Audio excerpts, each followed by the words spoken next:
କରନ୍ତୀୟ 5 ଅଧ୍ୟାୟ। ମଣ୍ଡଳୀର କଳୁଷତା ବ୍ୟଭିଚାର।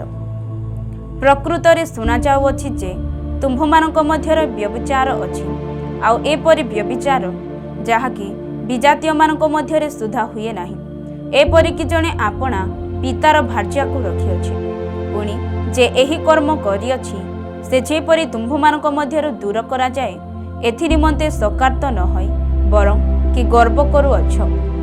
କିନ୍ତୁ ମୁଁ ଶରୀରରେ ଅନୁପସ୍ଥିତ ହେଲେ ସୁଦ୍ଧା ଆତ୍ମାରେ ଉପସ୍ଥିତ ଥାଇ ଯେ ଏହି ପ୍ରକାର କର୍ମ କରିଅଛି, ଉପସ୍ଥିତ ଥିଲା ପରେ ପ୍ରଭୁ ଯୀଶୁଙ୍କ ନାମରେ ତାହାର ବିଚାର କରି ସାରିଅଛି। ଅର୍ଥାତ୍ ତୁମ୍ଭେମାନେ ଓ ମୋହର ଆତ୍ମା ଆମ୍ଭମାନଙ୍କ ପ୍ରଭୁ ଯୀଶୁଙ୍କ ଶକ୍ତି ସହକାରେ ସମବେତ ହୋଇ ଏହା ସ୍ଥିର କରିଅଛୁ ଯେ ଏପରି ଲୋକକୁ ଶରୀରର ବିନାଶ ନିମନ୍ତେ ଶୟତାନର ହସ୍ତରେ ସମର୍ପଣ କରିବା ଉଚିତ, ଯେପରି ପ୍ରଭୁ ଯୀଶୁଙ୍କ ଦିନରେ ତାହାର ଆତ୍ମା ରକ୍ଷା ପାଇପାରେ। ତୁମ୍ଭମାନଙ୍କର ଏପରି ଗର୍ବ କରିବା ଭଲ ନୁହେଁ। ତୁମ୍ଭେମାନେ କି ଜାଣୁନାହିଁ ଯେ ଟିକିଏ ବୋଲି ଖମିର ସମସ୍ତ ମଇଦା ପିଣ୍ଡୁଳାକୁ ଖମିରମୟ କରିଦିଏ। ତୁମ୍ଭେମାନେ ତ ଖମିର ଶୂନ୍ୟ ଲୋକ, ଏଣୁ ଯେପରି ତୁମ୍ଭେମାନେ ନୂଆ ପିଣ୍ଡୁଳା ହୋଇପାର, ଏଥିପାଇଁ ପୁରୁଣା ଖମିର ବାହାର କରି ପକାଅ। କାରଣ ଆମ୍ଭମାନଙ୍କ ନିସ୍ତାର ପର୍ବର ମେଷଶାବକ ଅର୍ଥାତ୍ ଖ୍ରୀଷ୍ଟ ମଧ୍ୟ ବଳୀକୃତ ହୋଇଅଛନ୍ତି। ଅତଏବ ଆସ, ଆମ୍ଭେମାନେ ପୁରାତନ ଖମିର କିମ୍ବା ଦୁଷ୍ଟତା ଓ କୁକର୍ମ ରୂପ ଖମିର ଦ୍ୱାରା ପର୍ବ ପାଳନ ନ କରି ସରଳତା ଓ ସତ୍ୟରୂପ ଖମିର ଶୂନ୍ୟ ରଟି ଦ୍ୱାରା ପର୍ବ ପାଳନ କରୁ। ବ୍ୟଭିଚାରୀମାନଙ୍କ ସହିତ ସମ୍ପର୍କ ନ ରଖିବା ପାଇଁ ମୁଁ ତୁମ୍ଭମାନଙ୍କୁ ମୋହର ପତ୍ରରେ ଲେଖିଥିଲି।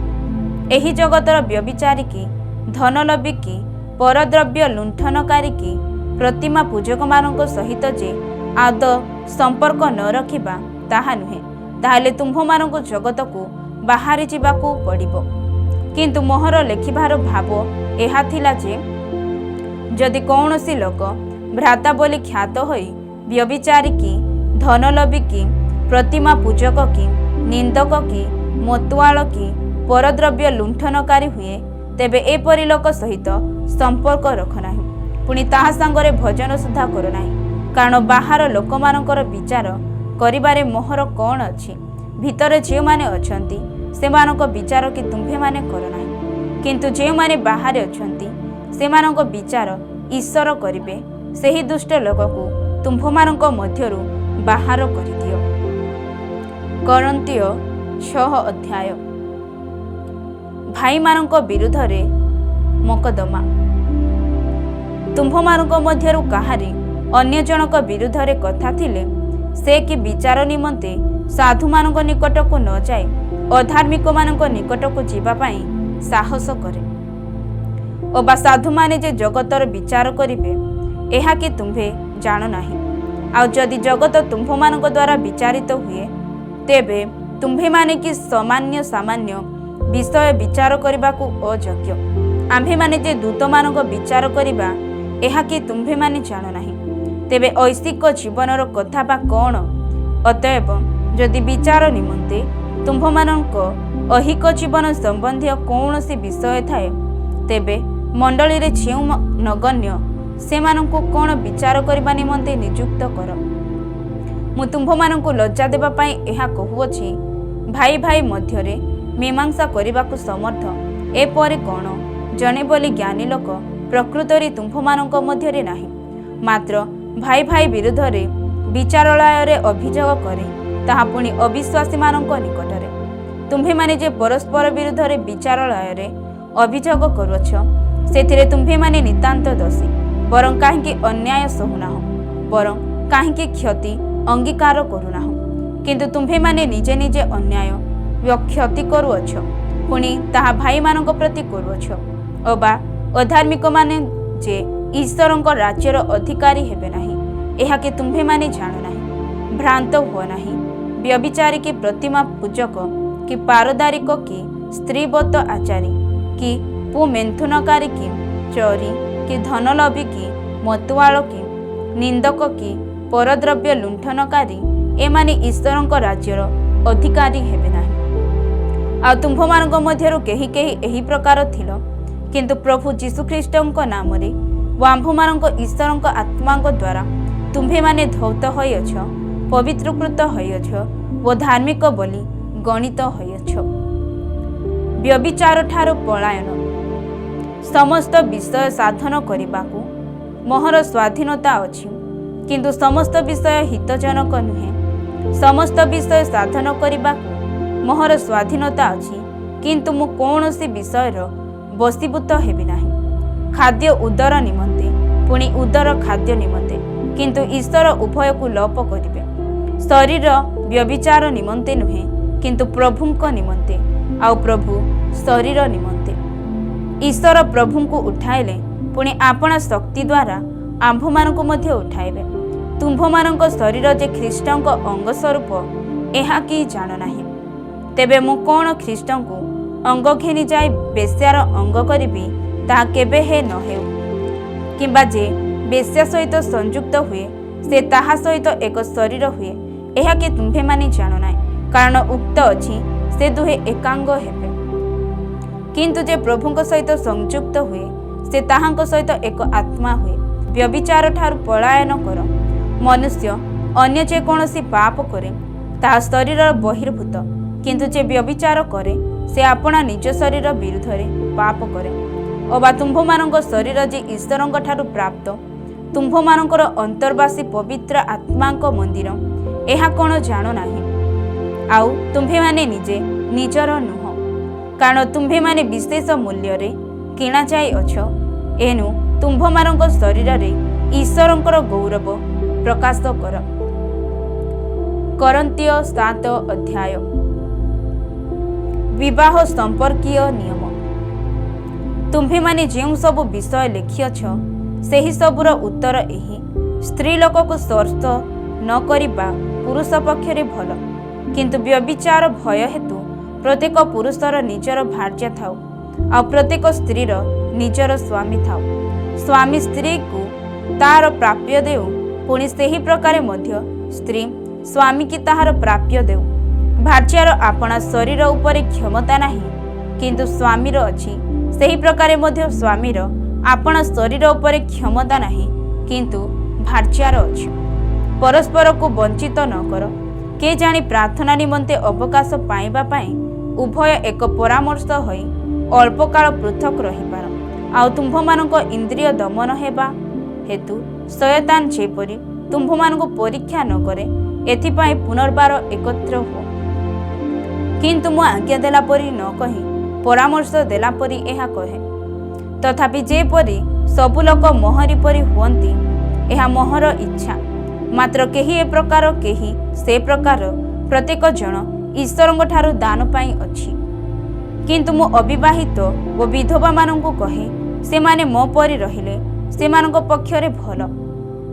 ମାତ୍ର ଯଦି ସେମାନେ ଇନ୍ଦ୍ରିୟ ଦମନ କରି ନ ପାରନ୍ତି, ତେବେ ବିବାହ କରନ୍ତୁ, କାରଣ କାମନାଳରେ ଦଗ୍ଧ ହେବା ଅପେକ୍ଷା ବିବାହ କରିବା ଭଲ। କିନ୍ତୁ ବିବାହିତାମାନଙ୍କୁ ମୁଁ ଆଜ୍ଞା ଦିଏ, ମୁଁ ନୁହେଁ, ମାତ୍ର ପ୍ରଭୁ ଆଜ୍ଞା ଦିଅନ୍ତି। ଭାର୍ଯ୍ୟା ଆପଣା ସ୍ୱାମୀମାନଙ୍କ ଠାରୁ ବିଭିନ୍ନ ନ ହେଉ। କିନ୍ତୁ ଯଦି ସେହି ବିଭିନ୍ନ ହୁଏ, ତେବେ ସେ ଆଉ ବିବାହ ନ କରୁ, ଅଥବା ଆପଣା ସ୍ୱାମୀ ସହିତ ମିଳିତ ହେଉ। ପୁଣି ସ୍ୱାମୀ ଆପଣା ଭାର୍ଯ୍ୟାକୁ ପରିତ୍ୟାଗ ନ କରୁ। କିନ୍ତୁ ଅନ୍ୟ ସମସ୍ତଙ୍କୁ ମୁଁ କହେ, ପ୍ରଭୁ କହନ୍ତି ନାହିଁ, ଯଦି କୌଣସି ଭାଇର ଅବିଶ୍ୱାସିନୀ ଭାର୍ଯ୍ୟା ଥାଏ, ଆଉ ସେ ତାର ସହିତ ବାସ କରିବାକୁ ସମ୍ମତ ହୁଏ, ତାହେଲେ ସେ ତାକୁ ପରିତ୍ୟାଗ ନ କରୁ। ପୁଣି ଯେଉଁ ସ୍ତ୍ରୀ ଅବିଶ୍ୱାସୀ ସ୍ୱାମୀ ଥାଏ, ଆଉ ସେ ତାର ସହିତ ବାସ କରିବାକୁ ସମ୍ମତ ହୁଏ, ସେ ଆପଣା ସ୍ୱାମୀକୁ ପରିତ୍ୟାଗ ନ କରୁ। କାରଣ ଅବିଶ୍ୱାସୀ ସ୍ୱାମୀ ଭାର୍ଯ୍ୟା ହେତୁ ସୂଚୀ କରାଯାଇଅଛି, ଆଉ ଅବିଶ୍ୱାସିନୀ ଭାର୍ଯ୍ୟା ସ୍ୱାମୀ ହେତୁ ସୂଚୀ କରାଯାଇଅଛି। ତାହା ନ ହେଲେ ତୁମ୍ଭମାନଙ୍କ ସନ୍ତାନମାନେ ଅଶୁଚି ହୁଅନ୍ତେ, କିନ୍ତୁ ଏବେ ସେମାନେ ଶୁଚି। ତଥାପି ଯଦି ଅବିଶ୍ୱାସୀ ବିଭିନ୍ନ ହେବାକୁ ଇଚ୍ଛା କରେ, ତେବେ ସେ ବିଭିନ୍ନ ହେଉ। ଏପରି ସ୍ଥଳେ ସେହି ଭାଇ ବା ଭଉଣୀ ଆବଦ୍ଧ ନୁହନ୍ତି। ଈଶ୍ୱର ତୁମ୍ଭମାନଙ୍କ ଶାନ୍ତିରେ ଆଚରଣ କରିବାକୁ ଆହ୍ୱାନ କରିଅଛନ୍ତି। ଯେଣୁ ହେ ସ୍ତ୍ରୀ, ତୁମ୍ଭେ ଯେ ଆପଣା ସ୍ୱାମୀର ପରିତ୍ରାଣର କାରଣ ହେବ, ଏହା କ'ଣ ଜାଣ ନାହିଁ? କିମ୍ବା ହେ ସ୍ୱାମୀ, ତୁମ୍ଭେ ଯେ ଆପଣା ଭାର୍ଯ୍ୟାର ପରିତ୍ରାଣର କାରଣ ହେବ, ଏହା କ'ଣ ଜାଣ? ଯେପରି ଆହ୍ୱାନ, ସେହିପରି ଆଚରଣ। केवल प्रभु जहाकु जेपरि दान वितरण करियछन्ति ईश्वर प्रत्येकଙ୍କୁ ଯେଉଁ ଅବସ୍ଥାରେ ଆହ୍ୱାନ କରିଅଛନ୍ତି ସେ ସେହିପରି ଆଚରଣ କରୁ। ମୁଁ ସମସ୍ତ ମଣ୍ଡଳୀରେ ଏହି ପ୍ରକାର ଆଦେଶ ଦିଏ।